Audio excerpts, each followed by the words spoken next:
They were illegal, and at any time they could be broken and sold.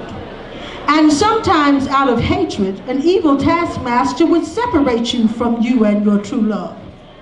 So in order for you to let me know that you liked me, you would have to say something to me, like a field holler, used to communicate, break the monotony of the day, or just communicate a little humor. You would have to look at that girl and say something that Muddy Waters would make famous a century and a half later. I don't want you to be no slave. I don't want you to work all day. I don't want you to be sad and blue. I just want to make love to you now. I don't want you to be no slave. I don't want you to work all day. I don't want you to be sad and blue. I just want to make love to you. I'm so sorry to break the news to you that Muddy Waters was not the innovator that you thought he was, but he borrowed one of the most flirtatious lines in a field holler to get a girl to sneak off with you to her cabin. It must have worked pretty well because it got a lot of charms from Muddy Waters. And I think that's probably why the master never got mad when they hollered at, because he knew that at least the productivity of his plantation would be increased, because there would certainly be an increase in the birth rate after he heard that yelled across the field so many times. Now, the blues has transferred itself all across the African diaspora. In the Caribbean, you might have heard them say, "Da, da, daylight come and me wanna go home. Daylight come and me wanna go home. Tally man, tally me banana. Daylight come and me wanna go home." In the American South, down in Alabama where my roots are, wasn't no banana boats. They wasn't gathering banana boats all night. They wasn't asking the man to tally their bananas so they could go home. King Cotton ruled the South. And in the same sentiment as daylight come, you want to go home, letting him know he had all these bananas, you would hear them singing, "Oh Lord, pick a bale of cotton. Oh Lord, pick a bale of day. Oh Lord, pick a bale of cotton. Oh Lord, pick a bale of day. Now me and my wife can pick a bale of cotton. Me and my wife gonna pick a bale of day. Me and my wife gonna pick a bale of cotton. Me and my wife gonna pick a bale of day." Do you see the comparison? No.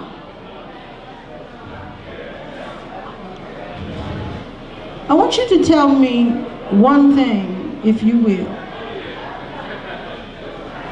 Have you at least come to understand why this music was so powerful?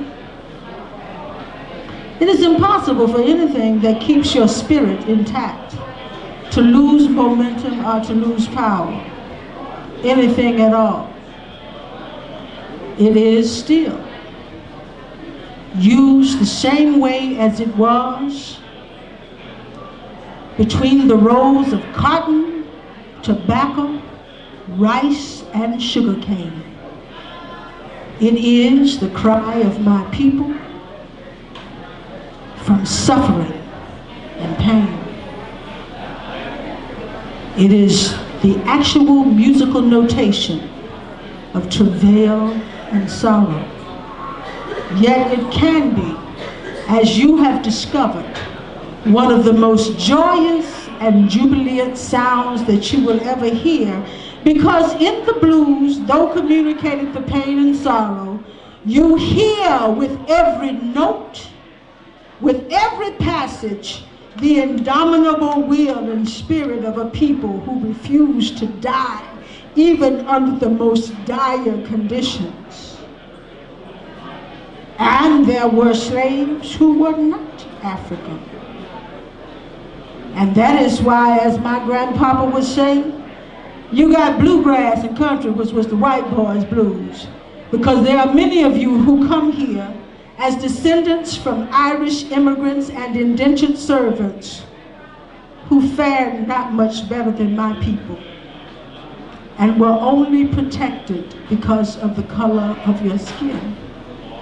And I think it is most powerful that out of some of the misery of some of your people and out of the sufferings of some of mine, that when we left the fields, you being as enslaved as my overseer, as I was a chattel slave, that through those melodies, me with my voice, you with a fiddle, remembering the Celtic chords from your native land, that at that one moment, we were not enemies.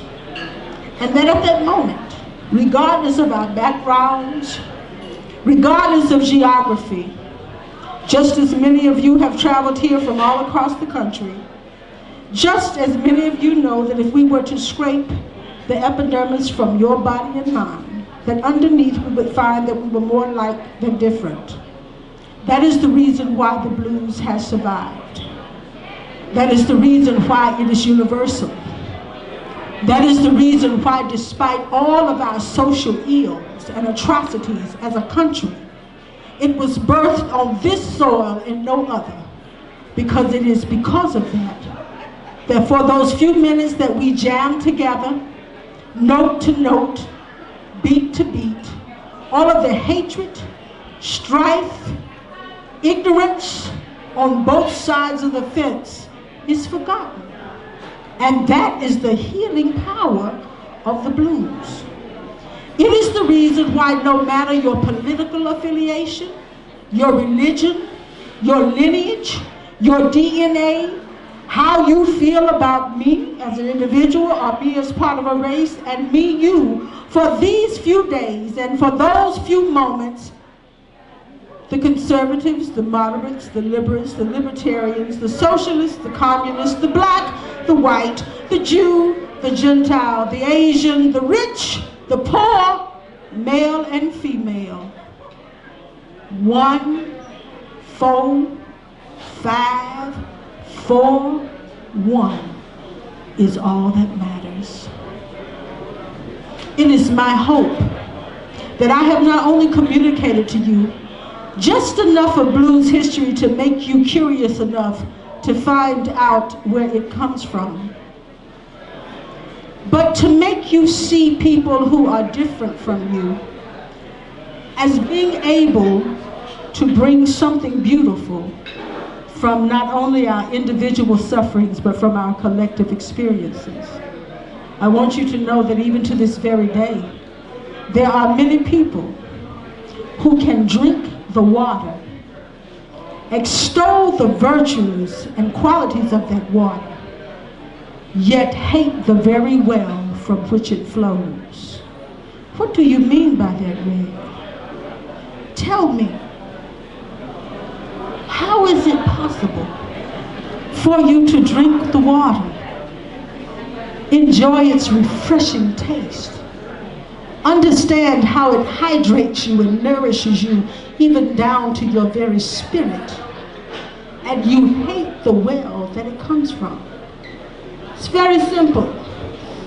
The same way that there are people who may have gathered here who love the blues, swear before all the gods, Jesus, Osiris, Isis, and even Zeus, that they love the blues. But they look at the individual musicians, and because of their skin, they hate the very well, the very place in their souls and spirits where it comes from. If for nothing else, I hope that the blues will be used as an instrument to make that stop and make us realize that music brings us all together. I want to leave you with just one other thing.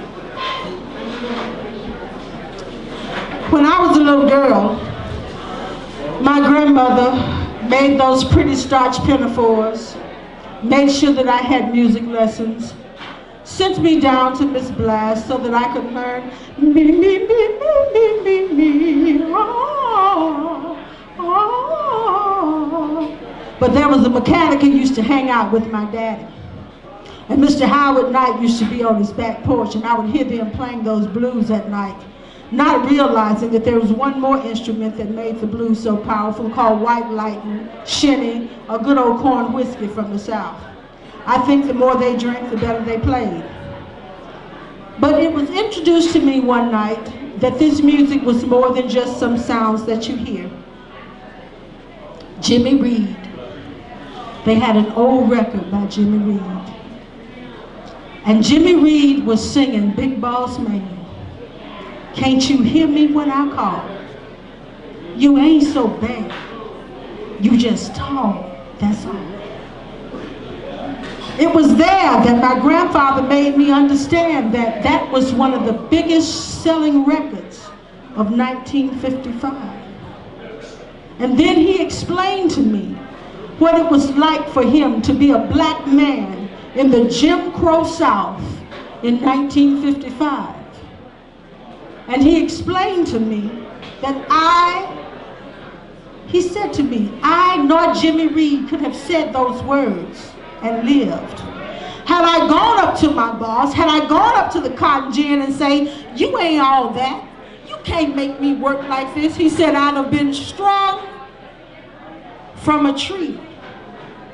My audience would not have been patting their feet or clapping their hands. He said, my soliloquy would have been ended and punctuated with this. But Jimmy Reed took a melody and those same words and sang, Big Boss Man, can't you help me when I call? You ain't so bad, you just tall, that's all. And the world was never the same, blues was never the same, rock and roll was never the same. And because of the blues, you ain't gonna never be the same. Ladies and gentlemen, my time is up. I appreciate your attention and even some of your inattention because it lets me know how much work I still have left to do. I am the blues, you are the blues, we are the blues. May it, you and me, live long enough to convey this story to the generations behind us so that they will know how much powerful we are together than we are apart, and how such beautiful art forms as music brings us all together and makes us more human to each other. Thank you.